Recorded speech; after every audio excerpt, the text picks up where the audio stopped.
हाशिम नदीम साहिब के नावल अब्दुल्ला से इक़्तिबास। गुनाह। एक अजीब बात है कि हम बहुत से गुनाह करते हैं।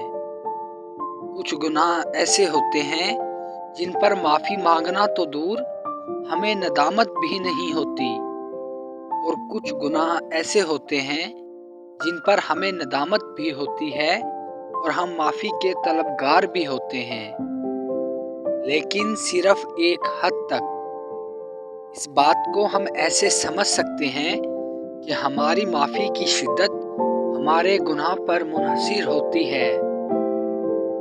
इस बात से हमने ये सीखा कि जिसका जितना बड़ा गुनाह है वो उसी हिसाब से कफ़ारा अदा करने की सही में लगा हुआ है।